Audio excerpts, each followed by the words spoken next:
Isang magandang gabi sa inyong lahat. Tawagin niyo na lamang po ako sa pangalang Andy. 32 years old na sa ngayon at nagmula ako sa Mexico, Pampanga. Kahit po ngayong ako ay nagtatrabaho na sa Taiwan ay walang sawa akong nakikinig sa inyong mga programa. Maging sa Kaistorya Horror YouTube channel ay nakasubscribe na rin po ako at pinapanood ko din po kayo ng inyong mga anak sa Gian Gianna Vlogs.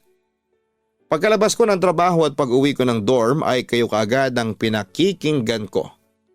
Nakakawala kasi ng stress at sadyang nakakalibang ang makinig ng mga kwento ng buhay. Gusto ko ring ibahagi sa inyo ang aking istorya ng buhay kaya heto at sumulat din po ako. Papadudot isa akong masayahing tao. Bata pa lamang ako ay marami na ang natutuwa sa akin. 13 years old ako nang iwan kami ng aking stepfather at pumunta sa ibang bansa. Sa Saudi Arabia para magtrabaho. Nang mag-15 anyos ako, nakilala ng mga magulang ko si Ramin, isang Muslim.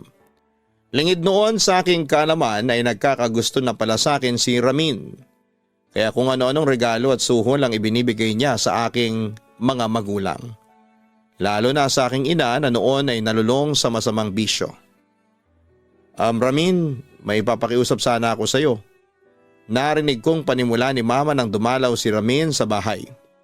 Nasa kwarto lamang ako noon nagtatago pero nakikinig ng kanilang usapan. Ano po yun? Tanong naman sa kanya ng lalaki. Nagpatuloy naman ang aking ina. Hihingi sana ulit ako sa iyo ng tulong. Baka pwede mong pakiusapan si Bay na sa susunod na buwan ko na lamang bayaran ang inutang ko sa kanyang marijuana. Agad namang nagsalita si Ramin. Baka sa kanyang boses ang pag-aalinlangan sa request sa kanya ni mama. Aling Maring, sa tingin ko po baka hindi na kayo bibigyan pa ni Bay ng palugit.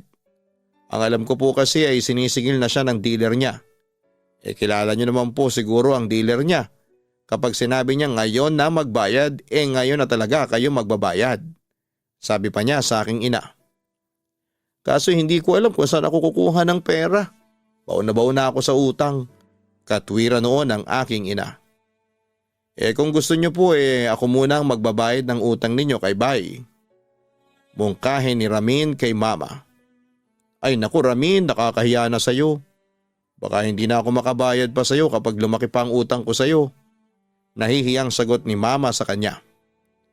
Hindi ko naman po kayo sisingiling kaagad at saka pwede naman po kayong makabayad sa akin sa ibang paraan. Makahulugang wika ni Ramin na siyang nagpaintriga sa akin. Tila nasabik naman si mama sa kanyang narinig. Talaga ba? Sige sabihin mo sa akin kung paano ako makakabayad sa iyo. Sige para po makabawas sa problema ninyo. Hindi ko na po kayo sisingiling sa mga utang ninyo sa akin. Pero ang kapalit po noon yung anak ninyo si Andy. Diretsahang sabi ng lalaking yon. Pareho kaming nagulat ni mama sa narinig namin. Seryoso ka Ramin? Tanong pa nga ni mama sa lalaking yon. Opo Aling Maring, bukod sa hindi ko na po kayo sisingilin, sa mga utang ninyo handa po ako magbayad sa inyo ng 150,000 pesos. Pagmamalaki pa ni Ramin. Siyempre gulat na gulat noon si mama at para pang naglaway sa kanyang narinig na halaga ng perang matatanggap. Sakaling pumayag akong maikasal sa lalaking yon. Ano? 150,000? Ang laking pera naman noon. At hindi pa doon natapos ang pangiingganyo ni Ramin sa aking ina. Bukod pa po roon bibigyan ko po kayo ng libreng supply ng marijuana. Ano po sa tingin ninyo? Sabi pa niya. Aba sige Ramin, ibibigay ko sa iyo ang anak ko, agad-agad. Naibulalas ni mama sa sobrang kasabikan. Samantala sobrang disappointed ako noon sa response ni mama. Hindi ko akalain na handa niya akong ibenta sa lalaking yon kapalit ng pera at droga. Dahil sa inis ay nilusob at kinompronta ko sila. Ano po yung narinig ko ha? Binebenta niyo po ako sa lalaking yan? Kapalit ng pera at droga? Galit na tanong ko noon sa aking ina. Hindi naman agad nakakibo si mama dahil sa pagkagulat at hiya. Andy, hindi sa ibinebenta ka sa akin ng mama mo. Namamanhikan lang ako sa kanya para makuha ko ang kamay mo. Si Ramin ang sumagot noon sa akin. Pero abot langit ang pagtutol ko sa gusto nilang mangyari. Hindi Ramin. Oo, magkaibigan kayo ng mga magulang ko pero hindi ibig sabihin noon magpapakasal na ako sa'yo. Mahal kita Andy at handa akong patunayan yan sa'yo. Pakiusap naman, hayaan mo akong ipakita at iparamdam yun sa'yo. Pag-amin niya sa akin, hoping na makukumbinsi niya ako. Anak, mabuting tao si Ramin. Sigurado akong magiging maganda ang buhay mo sa piling niya. Sumigunda naman si Mama. Samantala agad ko naman kinontra yon. At paano niyo naman po nasabi yan ha? Mabuting tao ang lalaking yan? Meron po bang mabuting tao na kinukonsinti kayong mag-adik? At saka anong kasiguraduhan ninyong magiging maganda at tahimik ang buhay ko kung pusher ang lalaking yan? Pero sa halip na sagutin ako, ay naggalit-galitan na lamang si Mama sa akin. Tama na Andy, manahimik ka na. Alam ko kung ano ang mas makakabuti sa'yo. Kaya huwag ka nang pumalag pa. Ipapakasal niyo ako sa lalaking yan kapalit ng pera at droga? Manaman, nasa na ang konsensya ninyo? Hindi ko po mahal si Ramin. Kaya hindi po ako magpapakasal sa kanya. Giit ko sa kanya. Suwail ka talagang bata ka. Sigaw sa akin ni Mama sabay bigay sa akin ng isang malakas na sampal. Huwag ka na maginarte pa Andy. Tanggapin mo na ang alok niya. Magpakasal ka na sa kanya. Dagdag na demand pa niya sa akin. Hindi ma, hindi. Umiiyak na giit ko sa kanya. Samantala ay napabuntong hininga na lamang si Ramin. Sige po Aling Maring. Kung ayaw po niyang magpakasal sa akin, wag na po natin siyang pilitin. Bayaran niyo na lang po yung utang niyo sa akin. Makahulugan at tila may pagbabantang wika ng lalaking yon sa aking ina. Hindi Ramin, magpapakasal kayo ni Andy sa ayaw niya at sa gusto. Sa huli yon ang naging desisyon ni Mama para sa akin. Papadudot lulong noon sa droga ang aking ina kaya nakuha niya akong ipagkasundo kay Ramin para masuportahan ang bisyo niya. Wala ko nagawa noon kundi ang sumunod na lamang. Samantala ay okay naman ang unang buwan ng pagsasama namin ni Ramin. Pero paglipas pa ng ilang buwan ay lumabas na ang totoong kulay ng lalaking ipinagkasundo sa akin. Unti-unti nang naging miserable ang buhay ko. Kapag nag-aaway kami o may nagawa akong pagkakamali ay nakakaranas ako ng pagmamalupit mula sa kanya. Sinasaktan, binubugbog, pero ang pinaka malala ay ang pagkulong niya sa akin sa Bartolina sa tuwing nanlalaban ako sa kanya. Gusto mo bang palabasin na kita dyan sa Bartolina? Alam mo Andy, madali akong kausap. Palalabasin kita dyan kahit na anong oras. Pero sa isang kondisyon, makahulugang wika sa akin ni Ramin habang ako naman ay umiiyak sa loob ng Bartolina. Sige, ano ba yon? Gagawin ko ang lahat ng sasabihin mo. Palabasin mo lang ako dito.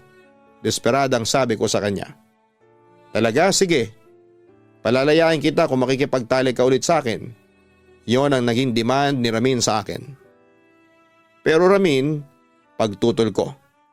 Maaaring pumayag ako noong una dahil wala akong magawa. Kaso kahit na anong gawin ko, hindi ko talaga siya masikmura.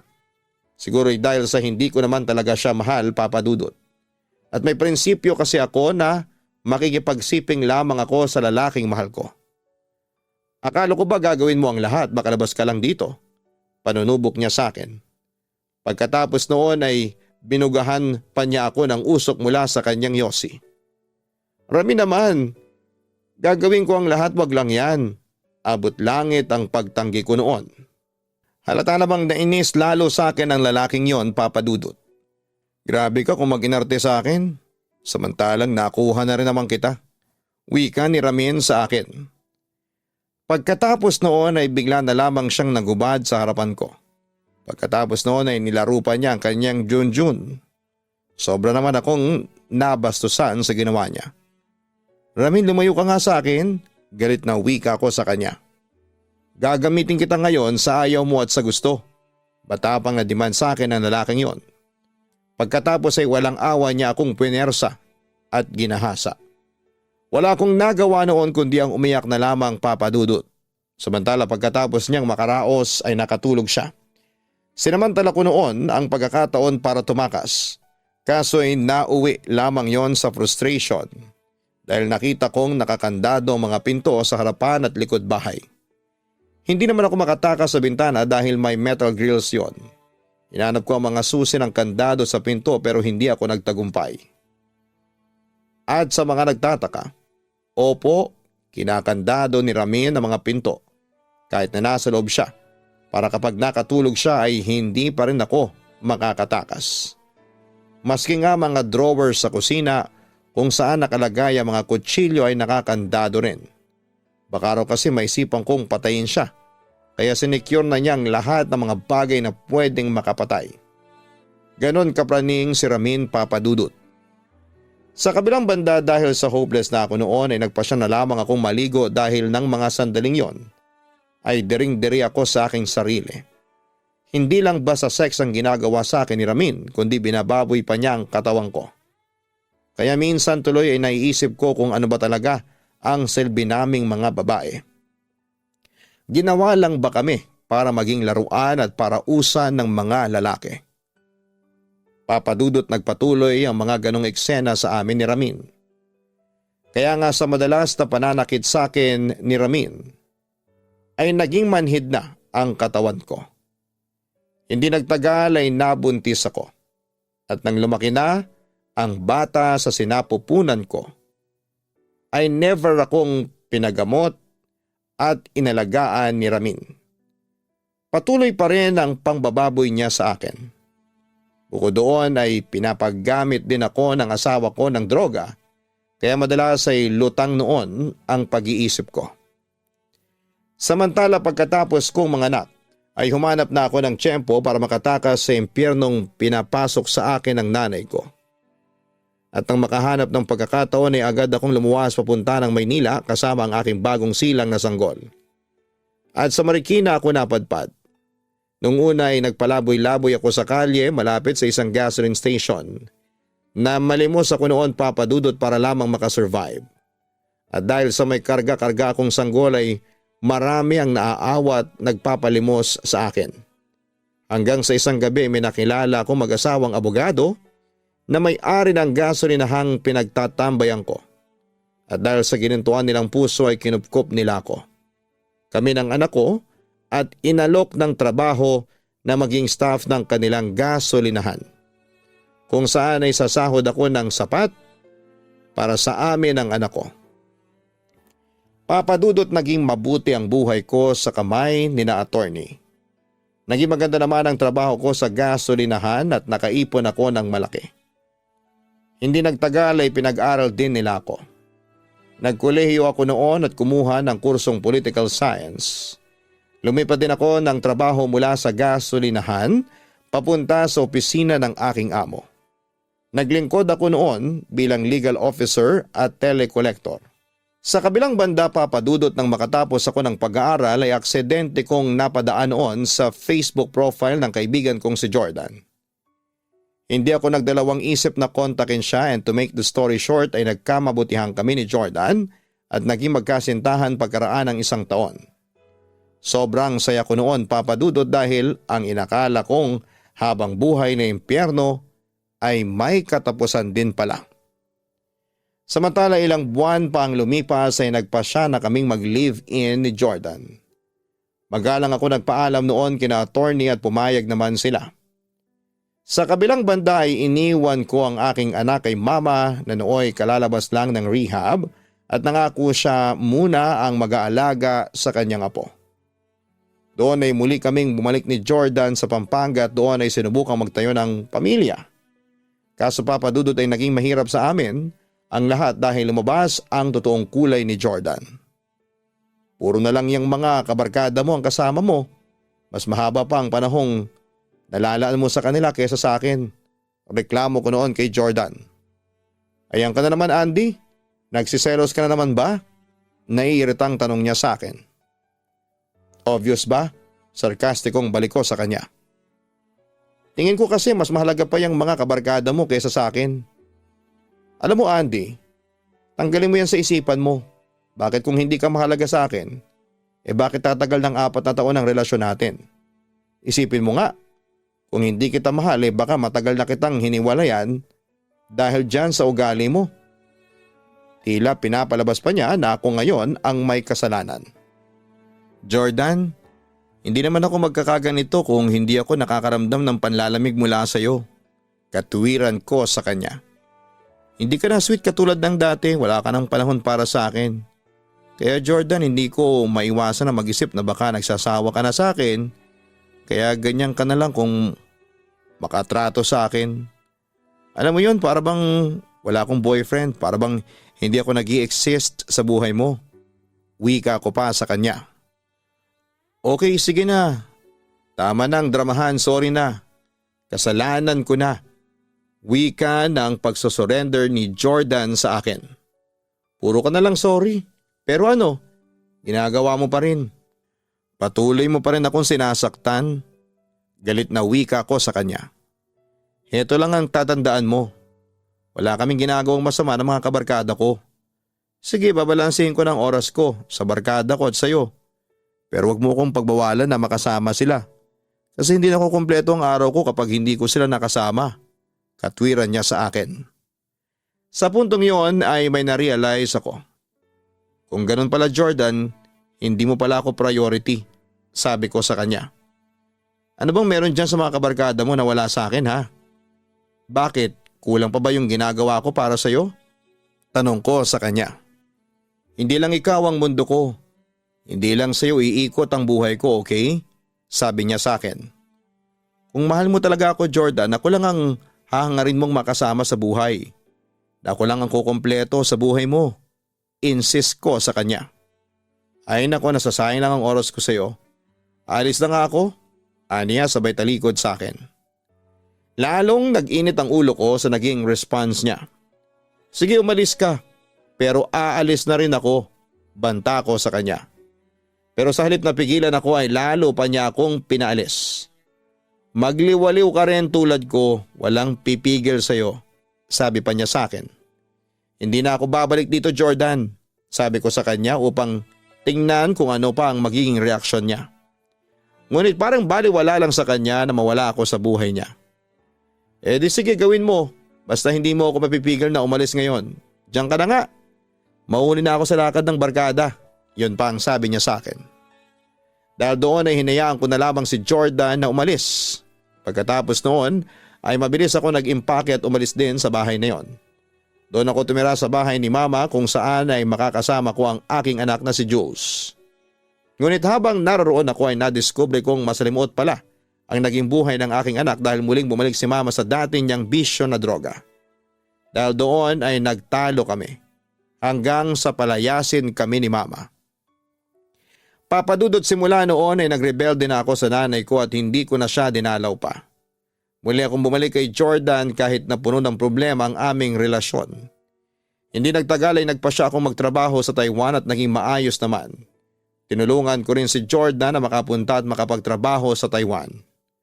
Oo, ako ang gumasto sa lahat ng kailangan niya para lang makaalis siya. At nang makaalis na nga siya papunta ng Taiwan ay walang mapaglagyan ng tuwa ang sarili ko. Pero ang hindi ko alam ay doon na pala magsisimula ang pagkawatak-watak ng relasyon namin ng partner ko. Papadudot dumating ang araw na bigla na lamang nanlamig sa akin si Jordan. Hanggang sa natuklasan ko na lamang ang dahilan ng kanyang panlalamig sa akin. Ayaw ko na. Gusto ko nang makipaghiwalay sa iyo. Hindi na kasi kita mahal, diretsang sabi niya sa akin. Hindi kagad ako nakakibo dahil pinoproseso pa ng utak ko ang kanyang sinabi. At nang mag-sink in sa akin ang lahat ay nanlumo ako at tila ba nawalan ako ng lakas. Umaasa ako na magbabago ng desisyon si Jordan pero lalo niyang pinagdiinan na hiwalay na kami. Gusto ko na makipaghiwalay sa iyo. Kung itatanong mo naman kung bakit ay simple lang ang sagot ko. Pagod na ako. Sawa na ako sa relasyon natin. Hindi na kita kaya pang pakisamahan. Sabi pa niya sa akin. Sa puntong yon ay nag-hysterical na ako. Bakit Jordan? Ano bang nagawa akong pagkakamali sa iyo? At sinasaktan mo ako ng ganito. Naging mabuting girlfriend naman ako sa iyo. Sinuportahan kita, tinulungan kitang makapunta at makapagtrabaho dito sa Taiwan. Sinunod ko ang mga layo mo. Ano pa bang kulang sa mga ginawa ko? Sige Jordan, sabihin mo sa akin. Sige, sabihin kong naging mabuti kang karelasyon. Pero Andy, iba na tong nararamdaman ko. Kahit ano na ang gawin mo hindi na kita makuha pang mahalin. Giit niya pa sa akin. May iba ka na bang mahal? Sino? Sabihin mo sa akin. Gusto kong malaman ang totoo. Masasaktan ka lang lalo kapag sinabi ko pa sa iyo ang katotohanan. Naiiling na sagot ni Jordan sa akin. So may iba ka ngang mahal? Hindi kumibo si Jordan. Pero sa mga titig pa lamang niya sa akin ay alam kong oo ang kanyang sagot. Sa puntong yon ay napahagulhol na ako. Ngayong alam mo na ang totoo, siguro naman ay hihiwalayin mo na ako. Sabi pa niya sa akin. Hindi ko matatanggap. Jordan, mahirap tanggapin na magtatapos lang tayo sa ganito. Sabi ko sa kanya. Wala akong magagawa kung ayaw mong tanggapin. Basta buo na ang desisyon ko makipaghiwalay sa iyo. Buo na noon ang kanyang desisyon, Papa Dudut. Pero dahil sa desperada akong makuha siyang muli ay ginawa ko ang lahat. Kinain ko ang pride ko. Nagmakaawa ako at lumuhod sa harapan niya at ipinakita ko sa kanya na siya lamang ang aking sinasamba at wala nang iba pa. Nakikiusap ako sa iyo Jordan, please lang. Wag. Kung gusto mo heto luluhod pa ako sa iyo. Parang awa mo na Jordan. Handa akong gawin ang lahat ng sasabihin mo. Huwag mo lang akong hiwalayan Jordan, please. Hysterical kong sabi sa kanya. Papa Dudut, ilang beses ako nagmakaawa noon kay Jordan na huwag niya akong iwanan pero binaliwala lang niya ako. Hinayaan lang niya akong masaktan. Kaya no choice ako kundi ang pakawalan na lamang siya kahit na mahirap. Samantala makalipas nga ang ilang linggo isang pangyayari ang hindi ko inaasahang magaganap. Andy, gusto ko sanang humingi ng tawad sa iyo. Yun ang sabi sa akin ni Jordan nang muling magkrusang landas naming dalawa. Pero noong time na yon ay totally nakapag-move on ako sa kanya. Pinagsisisihan ko na yung mga nagawa kong kasalanan sa iyo. Pagpapatuloy pa niya. Nagsisisi ka? Mabuti naman kung ganon. Sarkastikong sabi sa kanya. Nang mapansin niyang tila wala na siyang epekto sa akin ay sinabi niya ang kanyang tunay na pakay. Gusto ko sanang makipagbalikan sa iyo. Ang kapal din ang mukha mo, no? Pagkatapos mo kong iwan, pagkatapos mo kong masaktan, tapos makikipagbalikan ka sa akin na parang wala lang nangyari. Wika ko sa kanya habang napapailing. Makapal na kung makapal, Andy. Pero gusto ko pa rin na malaman mo na mahal pa rin kita. Giit niya sa akin. Ang problema hindi na kita mahal. Yun bali ang sampal ko sa kanya ng katotohanan. Hindi ako naniniwala, alam ko na mahal mo pa rin ako. Pinipilit pa rin niya ang kanyang sarili sa akin. Simula nung iwanan mo ako, na-realize ko na hindi naman talaga ako ang minahal mo. Ginamit mo lang ako para makasunod ka dito. At masunod yung gusto mo. Ginamit mo lang ako para makapunta ka dito sa Taiwan. Pinagsamantalahan mo lang ang kabaitan at katangahan ko sa iyo. Pahayag ko. Ngayon, kaya mo lang gustong bumalik sa akin kasi nalaman mo na yung pinalit mo sa aking babae may asawa at anak na doon sa Pilipinas. Kaya heto ka, balak mo na naman akong gawing panakipbutas. Jordan, hindi mo na ako maloloko pa. Tapos na ang kahibangan ko sa iyo. Wala na akong pagmamahal sa iyo. Kaya pwede ba tantanan mo na ako? Diin ko pa sa kanya. Andy, please naman. Huwag mo naman gawin sa akin to. Pakiusap pa niya sa akin. Ngayon ikaw naman ang nasasaktan dyan. Ganyan din yung naramdaman ko noon. Pero ano? Tinalikuran mo lang ako. Ilang beses ako nagmakaawa noon sa iyo. Pero ano? Pinansin mo ba ako? Pinahiya mo lang ako sa maraming tao. Nakakarama ka lang Jordan. Nakakarama ka lang sa mga ginawa mong pananakit sa akin. Tahasang sinabi ko yon sa kanya. Kung gusto mo iluluhod pa ako niyan. Luluhod na ako. Kung hindi ka pa masaya, sabihin mo lang sa akin kung ano pang gusto mong gawin ko. Gagawin ko. Agad ko naman yung dinugtungan. Ang gusto ko, pues tigilan mo na ako. Lumayo ka na sa akin, demand ko sa kanya. Papadudot nung una ay aaminin kong nahihirapan din akong kalimutan si Jordan. Buti na lamang dahil noong mga panahong yon ay may nakilala naman akong isang lalaki na di hamak na better kesa kay Jordan. Siya si Alfie, mabait, masipag, maalaga, mapagmahal. Hindi man kasing gwapo ni Jordan pero responsable siyang tao. At ramdam kong ako talaga ang top priority niya. Kaya dahil sa tulong ni Alfie ay unti-unting nawala ang lahat ng masasakit at mapapait na alaala. Hindi nagtagal ay nagtapat ng pag-ibig si Alfie sa akin na siya ko namang tinanggap.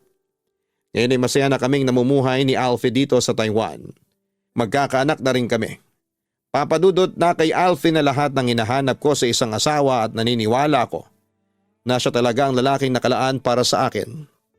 Hanggang dito na lamang ang sulat ko at sana po ay mabasa ninyo ito at mapiling i-upload sa inyong YouTube. Muling maraming salamat sa inyo at sa bumubuo ng inyong programa. Lubos na gumagalang, Andy. Maraming salamat kay Andy sa kwentong ibinahagi mo sa amin sa Papa Dudut YouTube channel. Tama lamang ang ginawa mong desisyon. Nahiwalayan si Jordan dahil halata sa kanya na hindi pa siya emotionally prepared na pumasok sa isang relasyon. Madaling magbago ang kanyang isip pagdating sa pag-ibig. Dala siguro din ang pagiging kabataan niya. Hindi ka rin magiging masaya sakali mang bigyan mo siya ng second chance. Magbibigay lamang siya sa iyo ng sakit ng ulo at labis na pangamba. Kaya kung gusto mong maging healthy ang inyong isipan, umiwas sa mga lalaking katulad ni Jordan at hindi mo deserve na magkaroon ng emotional damage dahil lamang sa maling pagpili ng mamahalin. Samantala'y nalulungkot kami na malaman na naging biktima ka pala ng pang-aabuso mula sa iyong unang kinakasamang si Ramin. Pero bilib kami sa iyo kasi pinaglaban mo pa rin ang tama. Hindi ka sumuko sa mga pagsubok na pinagdaanan mo. Ngayong nakatapos ka na ng pag-aaral, may magandang trabaho at may bagong pag-ibig sa katauhan ni Alfie, ay binabati ka namin ng congratulations. Patuloy nawa ang pagbibigay sa iyo ng blessings ng ating poong may kapal. Naway sana'y matagpuan mo pa ang mas masayang buhay kasama ng bago mong kinakasama at ng iyong anak. Hanggang sa muli, huwag kalimutan na mag-like, mag-share at mag-subscribe. Hanapin po ang Kaistorya Horror YouTube channel para kayo po ay makapakinig ng horror stories araw-araw. At syempre ang Gian Gianna Vlogs, ang aming pong weekly family vlogs. Magandang gabi po sa inyong lahat. Ako po si Leyan mula 13 Martires, Cavite. At isa ninyong loyal listener and subscriber mula pa noong 2022. Pero madalas akong makinig sa inyong programa sa radyo. Gusto ko sanang i-share sa inyo ang naging karanasan ko na siyang nagpabago sa aking buhay. Papadudot galing ako sa pamilyang may mga kakaibang kakayahan. Black magic, faith healers at kung ano-ano pa. Saninlahi ang mahika na ito na alam kong hindi galing sa itaas. Ang tatay ko ay isang albularyo na kahit sa kanyang wallet ay meron siyang nakaipit na maliit na papel na may nakasulat na Latin na salita. Hindi ko inaasahan na mababasa ko yon nang walang kahirap-hirap. Kapag hindi para sa iyo ay posibleng ikabaliw mo ang pagbasa ng Latin na may kaugnayan sa itim na mahika. Maaari ka ring mamatay. Ganon daw kapag pwede kang magmana. Isang basa mo pa lang ay sa ulado agad. Dito nagsimula ang bagay na mahirap paniwalaan at kahit ako ay ayoko nito noong una. Pero dahil pakialamera ako o baka sadyang para sa akin ang bagay na yon. Samantala taong 2020 noong kasagsagan ng pandemic, may nakilala akong lalaki. Nanamit ko sa larong ML sa all chats. Isa siyang Muslim. Hindi ko alam kung anong klaseng Muslim siya pero ang naaalala ko. Nagmula siya sa Marawi, pagkagulo sa Marawi ay lumikas sila sa 13 Martires, Papadudot. Araw-araw, gabi-gabi, madaling araw naglalaro kami ng ML hanggang sa umabot kami sa point na mag-drop Facebook at sinabi pa niya sa akin na mabait daw siyang Muslim. Tawagin na lang natin siya sa pangalang Rahim at nasa edad 20 plus na pala that time. Isang college student. Naging mag-close kami at minsan pag nag-uusap kami sa chats, nag-I love you na siya sa akin. Ako naman, hindi ako nag-reply sa kanya ng karugtong noon. Ang hindi ko pala alam na malapit lang pala siya sa amin.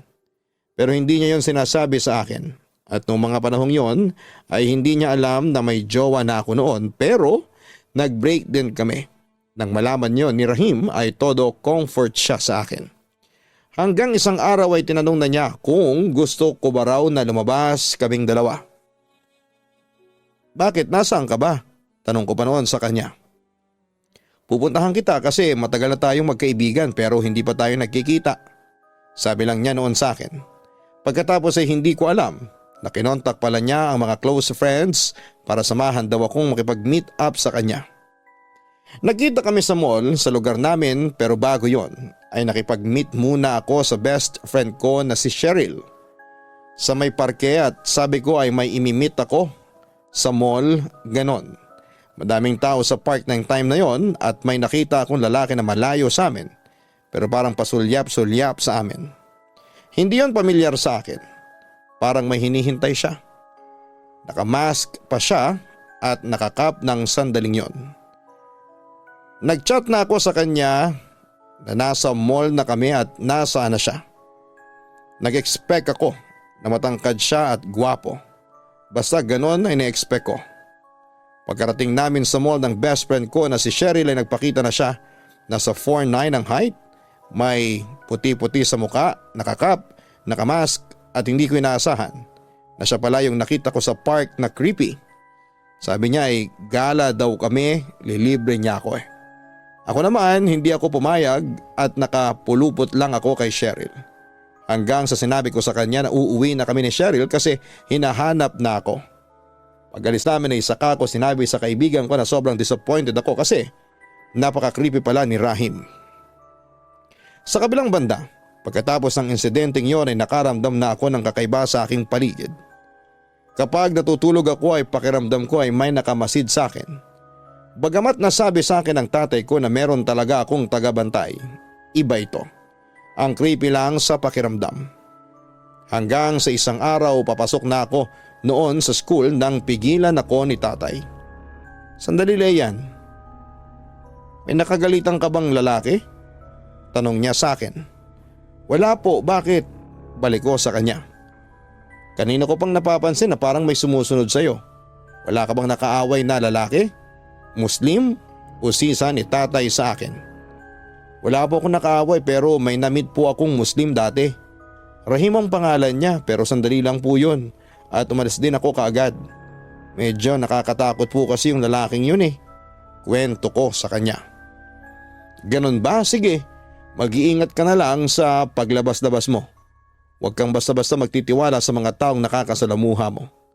Alalahanin mo na lapitin tayo ng dyablo dahil malalakas ang kapangyarihan natin. Bilin pa sa akin ni tatay. Pagkatapos noon ay umalis na ako.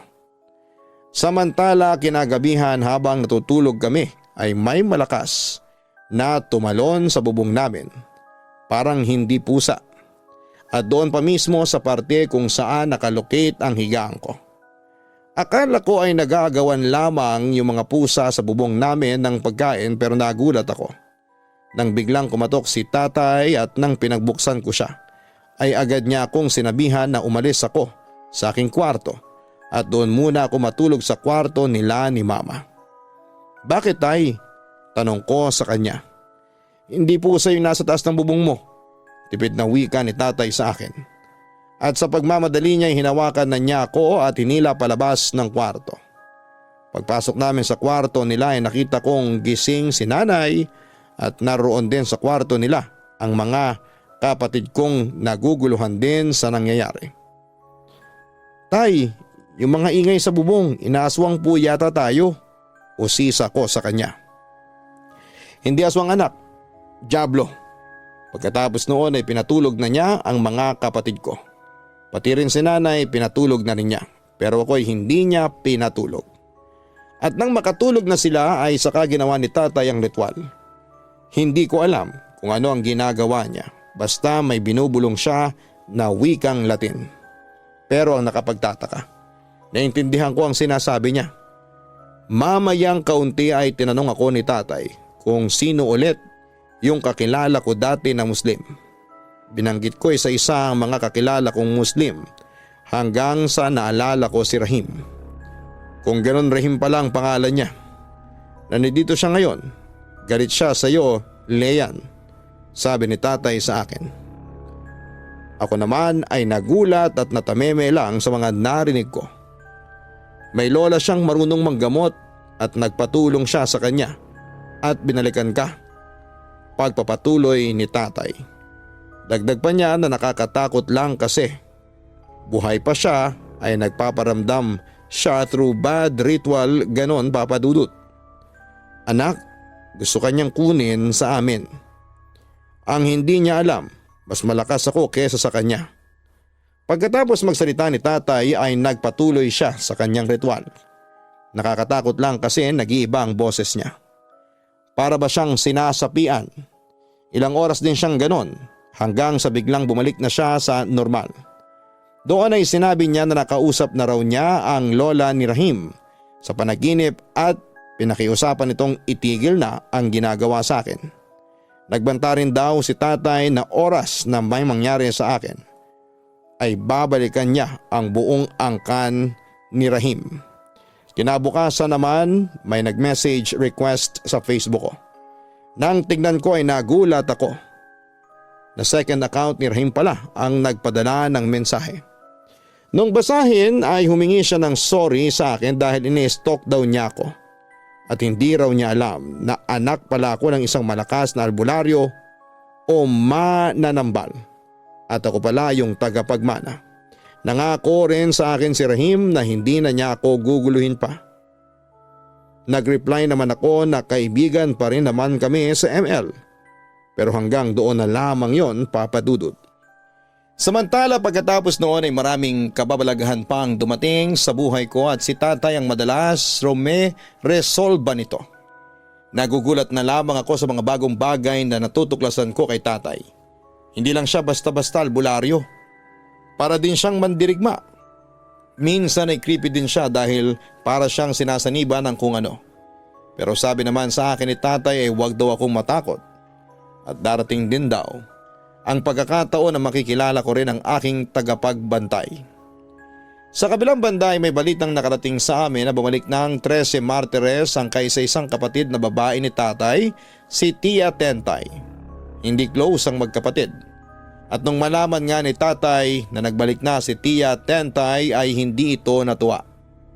Sa kabilang banda rin, na-meet ko na ang isa sa 3 anak ni Tia Tentay, si Divina. Naging madalas ang pagsasama namin. Ngunit hindi ko batid ang kanyang totoong intensyon at kakayanan. Kusa niya akong pinahiram ng bracelet niyang itim, proteksyon daw sa mga masasamang nilalang. Dahil sanggang dikit kaming magpinsan ay tinanggap ko yon. Kahit laging sabi ni tatay na iwasan ko siya. Hindi ko magawa dahil sobrang bait ni Divina. Ngunit isang gabi habang natutulog ako, isang bangungot ang sumira sa mahimbing kong tulog. Nanaginip ako na napakaraming kamay na kulay itim ang pilit akong sinasakal. Ang higaan ko ay medyo maiksi kaya bagyang nakalabasang pa ako. Ang kumot ko ay ganun din, may pagkabitin kaya nakalabasang pa ako. Nagising ako sa bangungot ko nung naramdaman kong may matulis na kuko ang sumugat sa talampakan ko. Bigla akong napabangon dahil ramdam ko yung hapdi at sakit. Sinilip ko ang aking talampakan at may dugo na nga na parang tinusok ng karayom. Nakaupo na ako sa aking higaan at nakabalot pa rin ang kumot sa hita ko. Nagulat ako nang biglang may humila ng kumot dahilan para malaglag sa sahig. Napasigaw ako at napatakbong binuhay ang ilaw ng kwarto ko. Mas nagulantang ako nung nakita ko na puro putik ang aking higaan pati kumot. Yung kulay niya ay parang putik sa kanal dahil maitim. Kaya tinakbo ko yung pintuan para sana humingi ng saklod o kay nanay at tatay. Hindi ako nagsasarado ng pinto na sobrang sarado talaga. Kaya kitang-kita ko kung paano yon lumapat, kumbagay parang nagkandado. Kaya nung hinihila ko na ay ayaw bumukas. Iba yung takot na nararamdaman ko habang nakatalikod ako sa direksyon ng kama ko. Ayaw kong lingunin pero parang nahihipnotize yung katawan ko. Kusa akong lumilingon ng dahan-dahan habang rinig na rinig ko yung tibok ng puso ko. Nakahawak pa rin ako sa pinto. At etong paglingon ko ang labis na nagdala sa akin ng matinding takot. May kulay itim na nilalang na nakasakay sa ibabaw ng kama ko. Na anumang oras ay handa akong atakihin. Nanlambot ako kaya paupo akong sumiksik sa gilid ng aparador at umiyak ng umiyak. Ramdam ko na bumababa siya sa kama dahil yung tunog ng matulis niyang kuko ay rinig ko na tumatama sa sahig. Takatak, takatak, parang naglalaro. Hanggang sa narinig kong may kumakatok sa pinto kaya lalo akong napasigaw sa takot. Si nanay at si tatay pala. Agad ako niyakap ni nanay noong makita ko sa ganong kalagayan.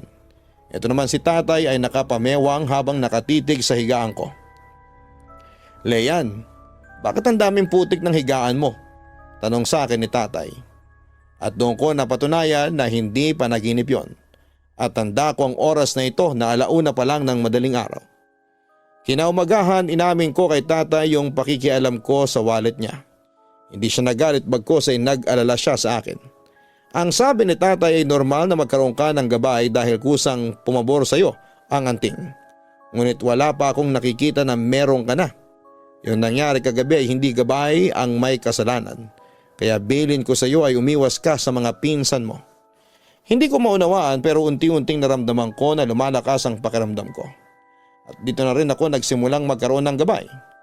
Nakikita ko yung gabay ko na parang balisa kapag kasama ko si Divina. Sa akin at kay tatay lang yon nagpapakita ang gabay ko at gabay ni tatay ay magkaiba. Minsan pa nga habang naguhugas ako ng pinggan at mag-isa lamang ako sa bahay, bigla na lang lumalaglag ang basong babasagin at plato kaya nadurog. Naiinis ako noon dahil alam kong siya ang may kagagawa noon. "Pwede bang tumigil ka? Huwag mo sirain ang gamit namin."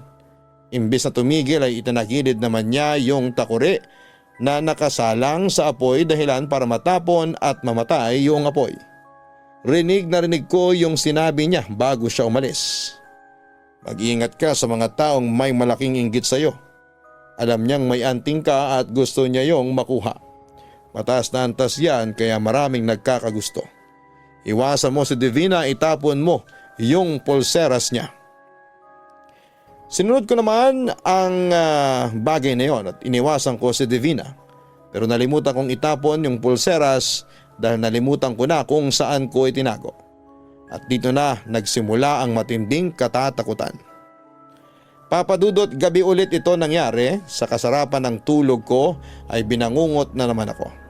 Mas malala na itong pakiramdam ko.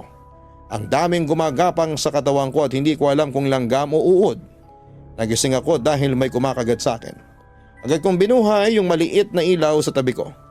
Pagbukas ko ay nakakadiri ang nakita ko. Sari-saring insekto ang nasa kama ko. May uod, antik at alupihan. Yung iba ay parang nanglalaglag galing sa loob ng balat. Nagumiyaw ako sa oras na yon at agad na pumasok si tatay. Nakita niya yung mga insekto sa kama ko at agad akong hinablot ni tatay para makaalis sa higaan ko. "Ito na nga bang sinasabi ko wika ni tatay ng may pangamba. "Tay, ano ba yun? Ano bang nangyayari?" Natatarantang tanong ko. "Kuhanin mo yung gamit ko, bilis," utos niya sa akin. Itong gamit ni tatay ay nakalagay sa isang maliit na kahon na nakabalot lamang sa tela. Nagmadali ako sa pagkuha, natataranta naman si nanay noon dahil gabing-gabi na. Ganon ang eksena. Yung bantay ko ay kita ko na nakatingin lang sa amin, nandun siya sa bintana.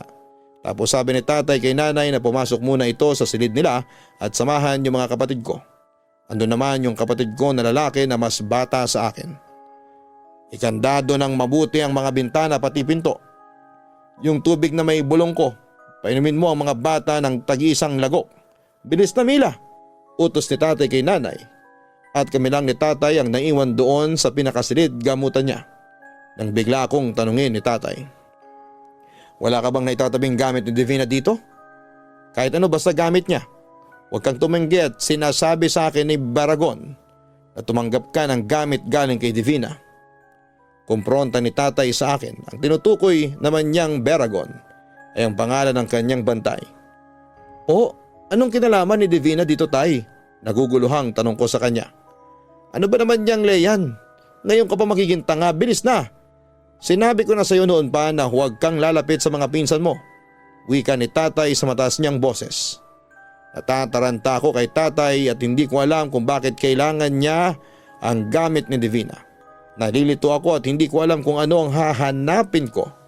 Pumasok ako sa kwarto ko at alam kong nakasunod sa akin, Papa Dudut, yung bantay ko. Balik-balik lang ako sa kwarto ko habang iniisip ko kung ano nga bang meron na gamit si Divina na nasa akin. Biglang may tumalsik sa akin na matigas na bagay. Tumayo yun sa noo ko at sobrang sakit. Sino pa bang gagawa noon kundi siya? Tinapik niya ako noon at doon ako natauhan at nakita ko yung bracelet ni Divina na kulay itim sa paanan ko. Para kong ipo-ipo sa bilis nang dalhin ko yon kay tatay. Agad na kinuha ni tatay yung bracelet ni Divina at dinasalan. Unang pagkakataon kong makita si tatay na ganon, itim yung kandila na gamit niya. Tapos ay nakatapat sa apoy nung yung parang sinulid na hugis tao at nakapatong ang bracelet ni Divina sa ibabaw noon. Wala akong alam sa nangyayari. Nagsalita yung bantay ko at doon ako nagulat. Leandro, sa pagkakataon na to ay tutulungan kita alang-alang sa anak mo. Itong unang pagkakataon na gagamit ako ng itim na mahika. Ngunit pakiusap ko sa iyo pagkatapos nito ay sunugin mo na ang lahat ng gamit mo at talikuran mo na ang iyong alam at hayaan mo nang si Leyan ang magpatuloy nito. Ang iyong bantay ay mawawala na. Natahimik lamang ako habang pinapanood lang silang dalawa ni tatay. Sinindihan ni tatay yung sinulid na hugis tao at unti-unting umapoy. Pansamantalang ginamit ng gabay ko ang katawan ni tatay para mas madali ang pagtulong niya. Pinatakan niya ng kandilang itim yung manika at pagkatapos noon ay parang nag-amoy asupre sa loob ng silid gamutan ni tatay. Puntahan mo sila, Leyan, at gamitin mo ang alam mo para maproteksyonan sila. Lalaban to. Narinig kong sabi ni tatay sa akin. Yung boses niya ay nakakatakot. Pinuntahan ko kaagad si nanay sa kabila at nadatnang ko na umiiyak siya. Ang daming lumilipad na kulisap sa kwarto ni nanay. May gumagapang na mga uod sa sahig. Sinara ko ang pinto at agad akong nagdasal. Paulit-ulit na inuusal ang dasal na nabasa ko sa wallet ni tatay. Napapakinggan ko na nag-aalungan ang mga aso namin sa labas. Para kong sinasakal at hindi makahinga, nawalan pala ako ng malay. Nung umaga umugong ang balita, kinilabutan ako sa nasagap namin. Patay na si Divina, yung itsura daw ng bangkay niya ay parang sinunog tapos ang daming uod. At yung mga magulang niya ay naglaho rin na parang bula. Alam kong sina tatay ang may dahilan. Dito ko rin nalaman na ang kapatid pala ni tatay na si Tia Tentay ay isang mangkukulam. Hindi yun sinabi ni tatay sa amin at nalaman lang ni tatay na malaki pala ang interes nito sa anting na meron siya. Yung gabay ko ay nakapagsabi noon sa kanya. Pero dahil nalipat na sa akin, ginamit ni Tia Tentay si Divina bilang kaedad ko. At mabilis makakuha ng loob ko. Sobrang bait ni Divina sa akin at hindi ko alam na yun na pala yun. Bracelet na itim ang pinahiram sa akin ang dahilan bakit ako nabarang. Hindi ko pa kilala nito ang gabay ko kaya nahuli siya sa pagprotekta sa akin. Namatay po si Tia Tentay sa hindi malamang dahilan. Ang sabi naman ni tatay, namatay daw si Tia Tentay dahil hindi nito nakuha ang anting ko. Si tatay sa kabutihan niya ay ginamit ang kanyang kakayanan habang si Tita Tentay naman ay sa kasamaan. Ngayon ay isa na rin po akong manggagamot. Si tatay po ay matanda na siya kaya ako na ang pumalit. At ginamit ko naman ang kakayahan ko sa kabutihan. Naging albularyo ako. Ako yung gumagamot sa mga taong nabibiktima ng kulam, barang at gayuma. Ako rin ang albularyong nagpapaalis ng masamang espiritu sa katawan ng biktima. Ang lumalaban sa mga kampo ng dyablo. Never kong ginamit ang kapangyarihan ko sa kasamaan lalo na sa pangkukulam dahil ayoko. At kahit papaano ay malaki pa rin ang takot at paniniwala ko sa Panginoon. Papadudot hanggang dito na lamang ang aking kwento. Sana po'y mapili niyo itong i-ere at i-upload sa inyong YouTube channel. Maraming salamat in advance and more power sa inyong programa. Lubos na gumagalang, Leyan. Maraming salamat Leyan sa pagbabahagi mo ng iyong totoong kwento sa aming programa. Masaya kaming malaman na ginagamit mo sa kabutihan ang iyong namanang kapangyarihan mula sa iyong ama.